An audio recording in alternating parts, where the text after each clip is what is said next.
From the ashes of war, a nation rose, painting the sky with skyscrapers and illuminating the night with neon dreams.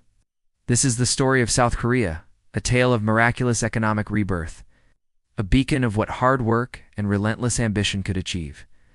We see the gleaming towers of Seoul, the global phenomenon of K-pop, the cutting-edge technology that powers our own lives. We see a nation that pulled itself from devastation to become a global powerhouse, the very picture of the Asian dream of success. But what if I told you that beneath this dazzling surface, a different story is unfolding? What if the light that shines so brightly is casting a shadow so deep it threatens to swallow a whole generation? This is the story of a dream built on borrowed time, a journey not of triumph, but of a quiet, desperate struggle against a mountain of debt. In the heart of this modern marvel, a silent crisis is brewing.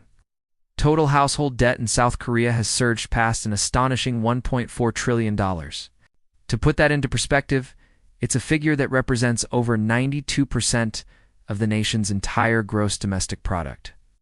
Among the world's major economies, only Canada carries a heavier burden. This isn't just a statistic on a spreadsheet. It's a crushing weight on the shoulders of millions.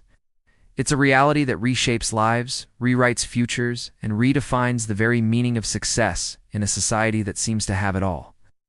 When we look closer, the picture becomes even more concerning.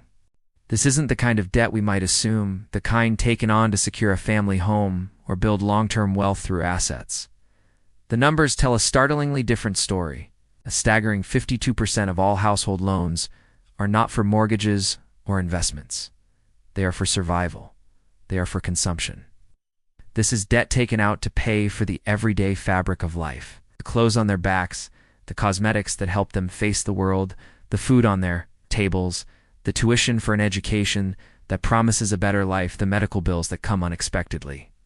People are borrowing not to get ahead, but simply to keep up, to maintain what is considered a social standard of living. Imagine the pressure. The average South Korean adult carries a credit debt of around 85 million won. That's nearly 60,000 US dollars. For the youth, the future of the nation, the situation is even more dire. An alarming 1 in 5 young people are drowning in debt that is more than 3 times their entire annual income. They are starting their adult lives not at zero, but deep in a financial hole, a hole dug by the very society that demands so much of them. To understand how this happened, we have to journey back in time to the ashes of another crisis. The 1997 Asian financial crisis brought South Korea to its knees. In a desperate bid to reignite the economy, the government made a fateful decision. It threw open the floodgates of credit. Credit cards were distributed almost indiscriminately, and a powerful message was sent to the public: spend. Spend to save the economy. This strategy, aimed at encouraging domestic consumption, worked like a charm. GDP roared back to life, and the world watched in awe as South Korea seemed to defy economic gravity once more. But this rapid recovery planted a seed, the seed of a consumer culture of borrowing. It taught an entire generation that living on future money wasn't just possible, it was patriotic. This economic policy didn't exist in a vacuum. It merged with a powerful, pre-existing social current. In South Korea, society's expectations are immense. Appearance is not just a personal preference, it is a currency. The right clothes, the latest phone, the flawless skin achieved through world-renowned cosmetic surgery, these are not seen as luxuries, but as essential components of one's resume.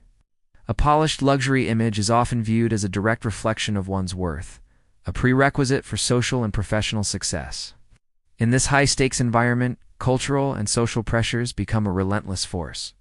Young people, eager to find their place, feel compelled to participate, and so they borrow. They borrow to shop for the brands that signify belonging. They borrow to surgically enhance their features to meet an unforgiving standard of beauty. They borrow to project an image of success, hoping that the image will one day become reality. The line between want and need blurs and then disappears entirely, swallowed by the overwhelming pressure to conform. The consequences of this debt-fueled existence are devastating. Creating a generation that is financially exhausted, their lives become a relentless cycle of work and repayment. The paycheck arrives, but it doesn't belong to them. It belongs to the banks, the credit card companies. It's a phantom income that passes through their hands on its way to servicing debts. Sleep becomes a luxury they can't afford, as minds race with financial calculations and the gnawing anxiety of a bill they can't pay. Stress is a constant companion, and depression a growing epidemic. The dreams that once fueled their ambition begin to fade. How can you save for a down payment on a home when you can barely afford next month's interest payment?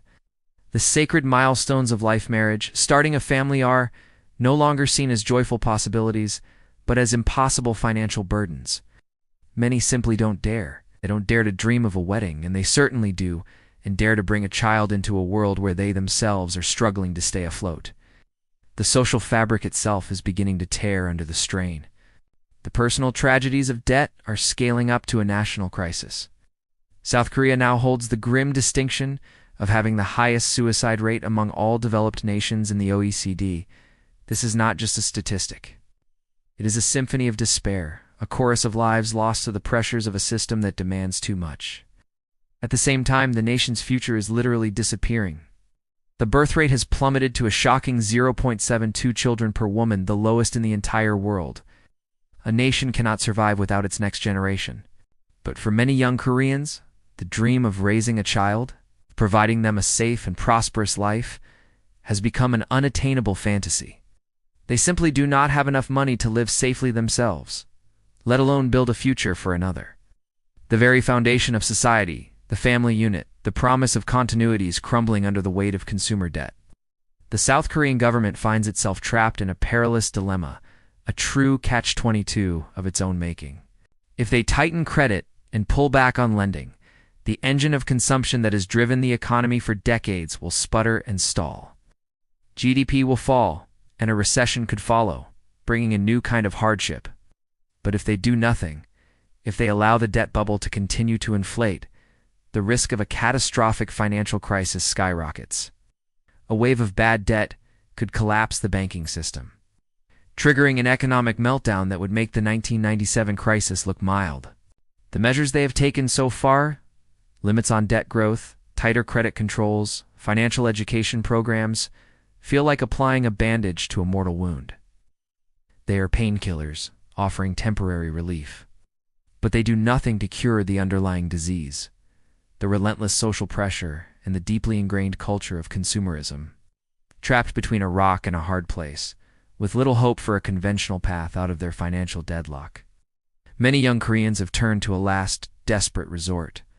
They are looking beyond their borders, to the volatile world of higher-esque international investments.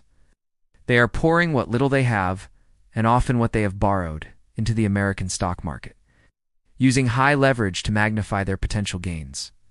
It is a life-or-death gamble, a Hail Mary pass in the final seconds of the game. For them, it's no longer about steady, patient wealth building. It is an all-or-nothing bet, a desperate attempt to win a jackpot that could finally free them from the shackles of debt. It is the final heartbreaking act in this story. A generation so burdened by the cost of living at home that their only hope for a future is a roll of the dice in a foreign market, a gamble that could either be their salvation or their final ruin. The bright lights of Seoul still shine, but for many, they now illuminate a journey not of dreams, but of desperation.